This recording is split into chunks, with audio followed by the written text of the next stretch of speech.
So the focus of this is really two pieces. The most important is this extraordinary commitment. That's earnest commitment to the school. Why does someone do what they do at a level that is in the top 1% in the United States? Very few. This is the 6th largest commitment to any business school in the world. Really important. So I'm going to do some other things first. That's when we made the announcement. Ernest made a $100 million commitment to the school. Major investment. That's the chancellor on the right. And I'm going to begin with a reminder of some things that have happened actually during the past year, past 18 months. 3 years ago, a new chancellor joined UC San Diego. He was the dean of engineering at Carnegie Mellon. And part of what he was intent on doing was to develop a path forward for this campus. There had never been a strategic plan in 50 plus years. Every year was kind of year to year of what do we do next. And so he brought in a group, McKinsey. They went through a planning process. There's been a path forward. And this is important because for the first time we can actually articulate what it is we stand for and what we're targeting over the next years and so forth. So this campus is at a crossroads. This has been a research campus. If you go back just a few years, they would never have mentioned student-centered. And it was actually a debate to have that in the vision statement because the campus was created as a research campus, bringing in grants and contracts. And everybody was measured on how well they did with the National Institute for Health or how well they did with the National Science Foundation. The student part was, in a sense, the convenience of being part of public, and it justified state support. So to get the community to endorse this, and especially the research community, is itself, in a sense, a milestone for the campus. It's a difference. And we have various values and so forth for the campus. All of these can give a general framework. None of these are really unusual. Collaborative, interdisciplinary, excellence in teaching, research, and patient care, because we have a very large health system here. Half the campus is health sciences. Over half the campus is health sciences, and so forth. The last point, our entrepreneurial spirit leads us to agility, risk-taking, and innovative approaches. We've always felt that on this campus, that we were different from the rest of the University of California, that this was to be the campus that they could take some risk in trying things that others wouldn't try. Attracting faculty, students, and community partners with a desire and ability to challenge the status quo. The quality of our community, the quality of the input defines the quality of the output. If we hire great faculty, that's going to define us. Creating path-breaking ideas and knowledge, intellectual curiosity, shaping the next generation of thought leaders. You'll see this coming up. And so forth. Engaging all of the University of California faculty and students as a business school to engage other parts of this campus in our goal and our mission. And we have our core values. So we came up with a plan that was to fit into and be consistent with the university plan. So the updates, kind of where are we with everything that's happening? We started in 2003. We were a startup school. We got no state resources. So we started with zero. The facilities are privately funded. The community made the difference for us. So what you see as a school was like a startup company in terms of how we had to bootstrap to kind of make things happen. So undergraduate programs, when we were created as a graduate school. In fact, UCLA Anderson is a graduate school. They don't have an undergraduate program. Berkeley, Haas, has an undergraduate major in business, but we were created without one. The faculty on the campus voted so that we were only a graduate school. However, undergraduates on this campus wanted exposure to this school. So over the years, there was increasing demand for us to offer courses for undergraduates that people in engineering majors or economics majors would be able to take that would help them. And within the past month, a new minor has been created for us in innovation, entrepreneurship and innovation. And we're doing this at the request of the engineering school. Engineering wants to encourage their students that are majoring in engineering to take a minor in innovation and entrepreneurship. The MBA. This is how we brand ourselves through the MBA. A key differentiator for our MBA has been Lab to Market. That has been with us as a required sequence of courses from day one. It's where we have innovation, it's discovery to market and so forth. Others have copied it. Others don't have it as a required course. We do. So part of what we're experimenting with is how we deliver that course, how we deliver Lab to Market.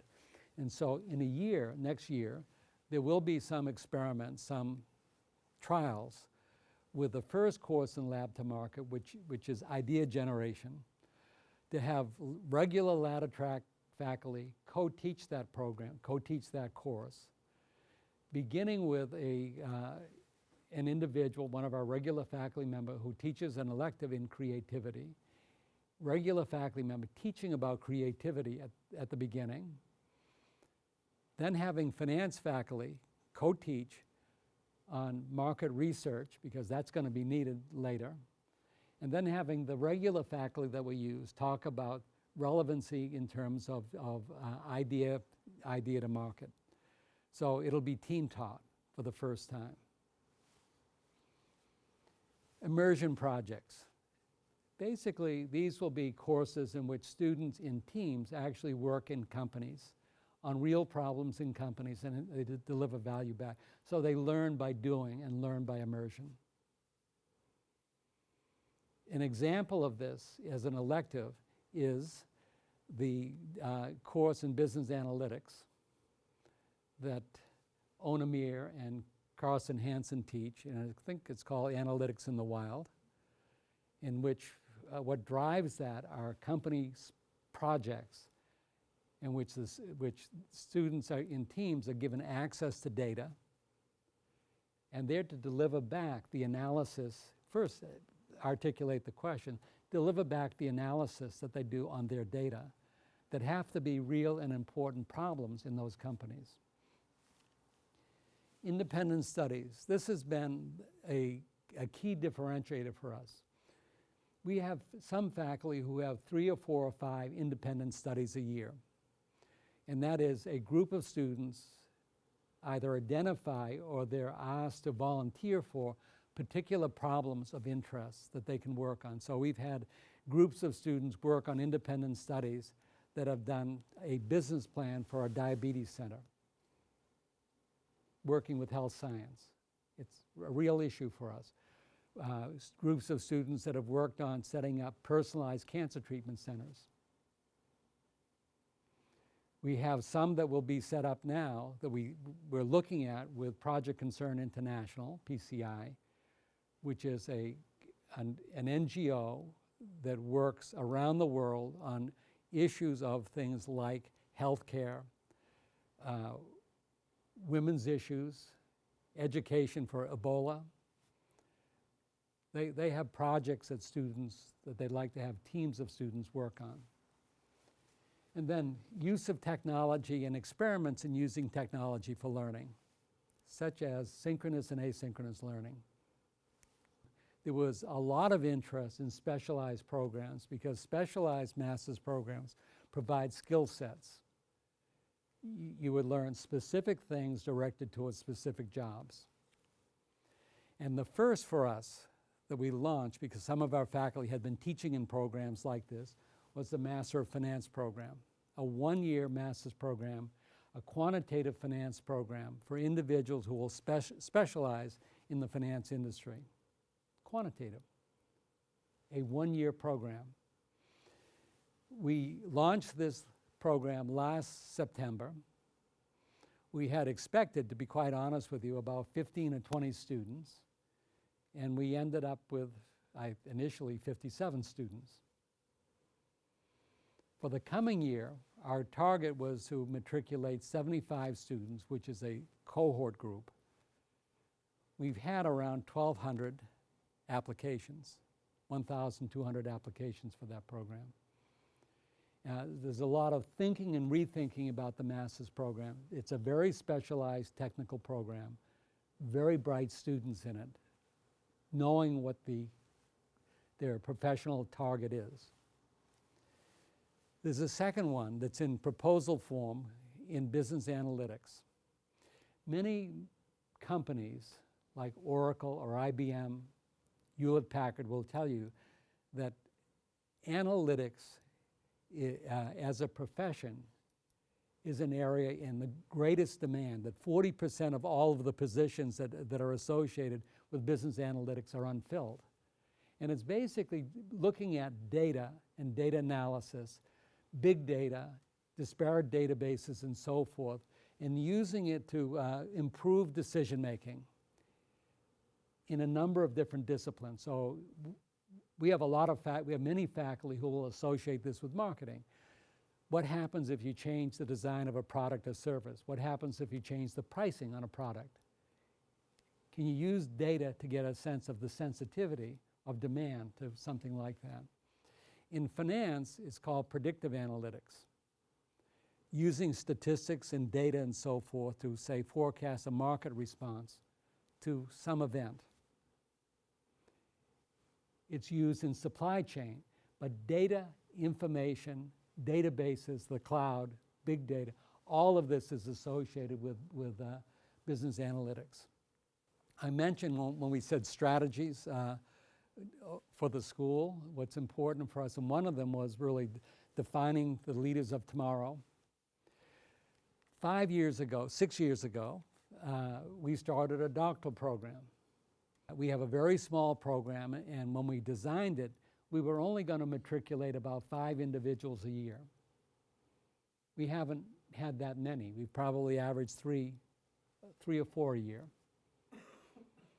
The first 2 individuals are graduating this year. This June will be our first graduates. So on the left, Liz Keenan is graduating. She will defend she has defended, right? And she's going as an assistant professor to the Harvard Business School. And Sylvia will graduate later. She will graduate and be leaving in January. And she'll be an assistant professor at Carnegie Mellon University. Very good placements for us, because they really signal the quality of our faculty, for one, and the quality of our programs. So these 2 individuals are the first 2 graduates of our doctoral program since we were created. There are a number, as part of the strategic planning process, there were a number of kind of research initiatives that were put on the table that we would be identified with. And they were everything from the environment and sustainability to health and wellness, behavioral economics, and so forth. There were 5 or 6 areas of interest that played off our skill set, but also allowed us to make sure we kept innovation as part of our core. So we have institutes and centers that are being created. The first is this California Institute for Innovation and Development, or has the acronym CIID, C-I-I-D. Lana Rasakova, who teaches a new ventures course, plays a central role with this, and a lot of things come under this.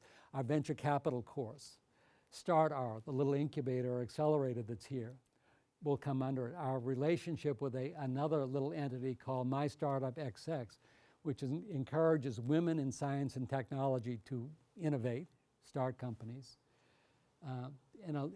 Our relationship with Scripps Institution for Oceanography and with Health Science all fall within SEED. Business analytics, there is a center for business analytics that was created within the past 6 months. There are corporate members in that, companies that are signing up as members.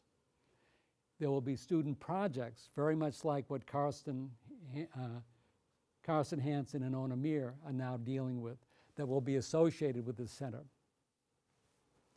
There's a financial trading lab that's now more than in process because this has Bloomberg terminals.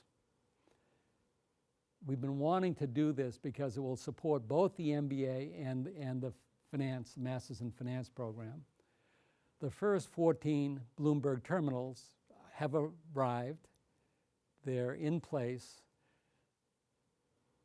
People are being trained on them. This all has happened within the past couple of weeks.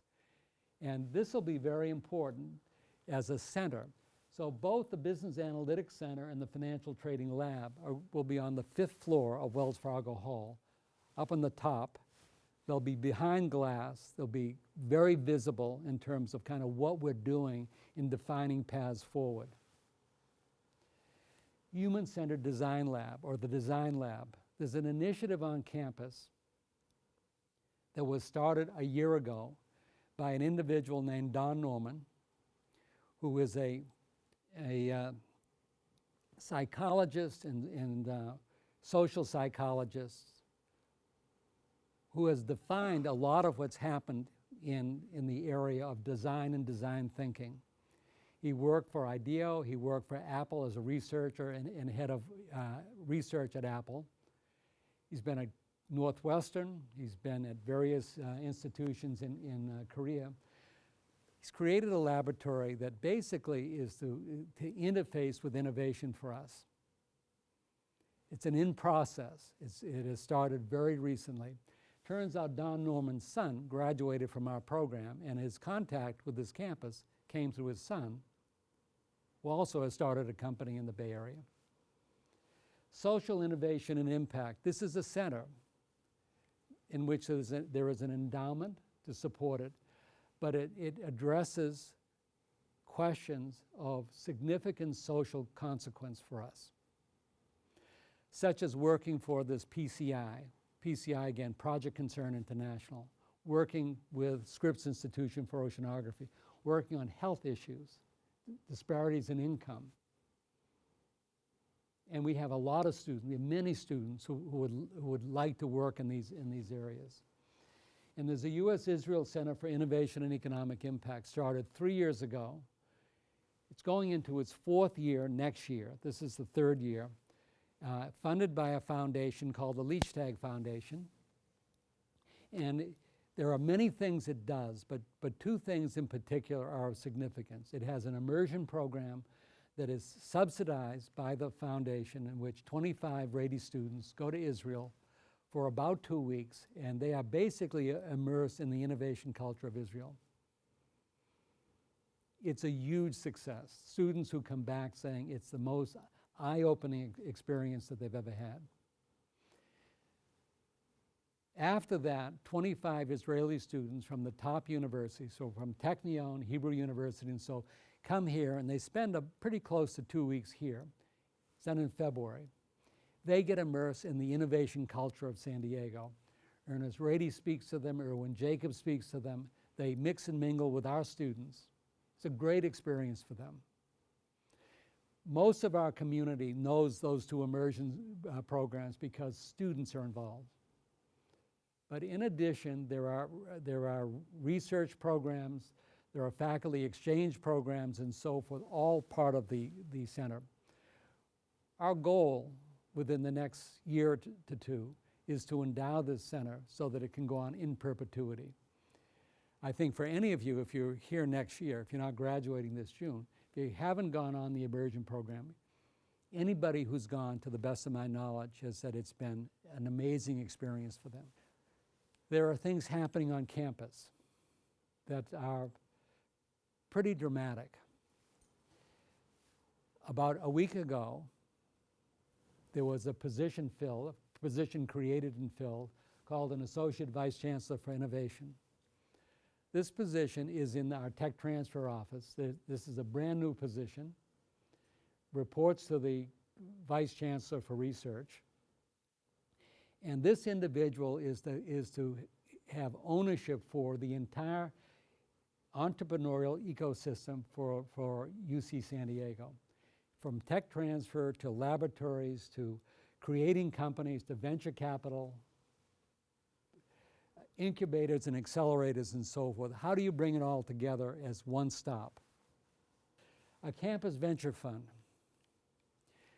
The regents of the University of California have talked about providing $25 million as seed capital to start venture funds at multiple campuses. It's being considered here. And this would be not just for IP coming off the campus, but for any individual associated with UC San Diego.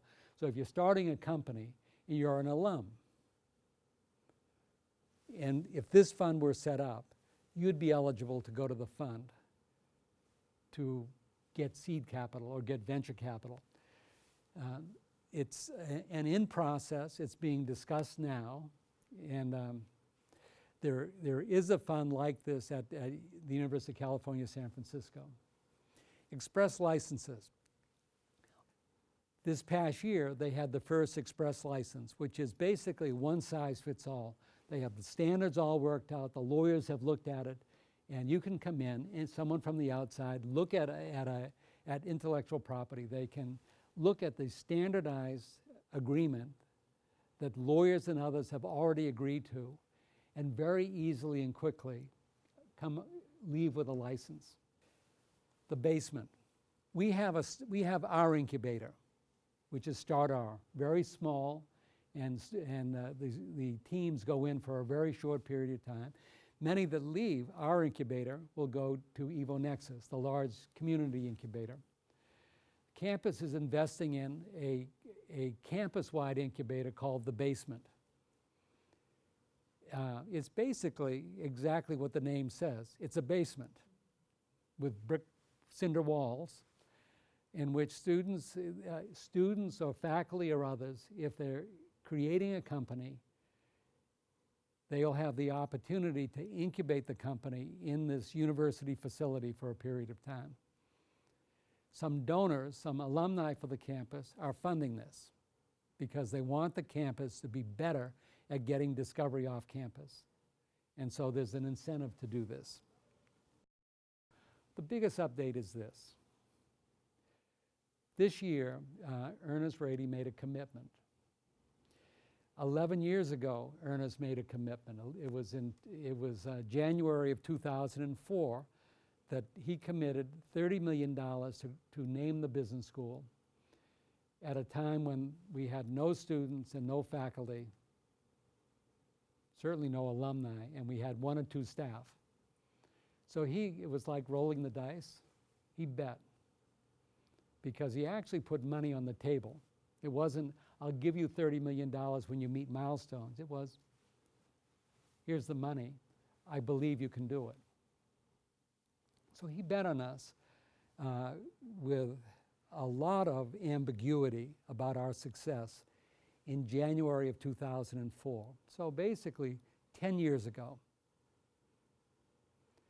This year, he made a commitment of $100 million. That's, I mentioned, the 6th largest single commitment to a business school in the United States. It's really rare that anybody who makes a commitment of whether it's $100,000 or $100 million, that they thank you for taking their money. It's really extraordinary.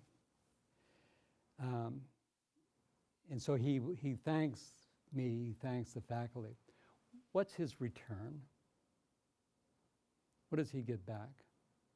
So when he says this has transformed his life, it's not us. It's actually every graduate, and you can ask him this. It's everyone that goes up to him when he's at a restaurant and says, I'm a Rady.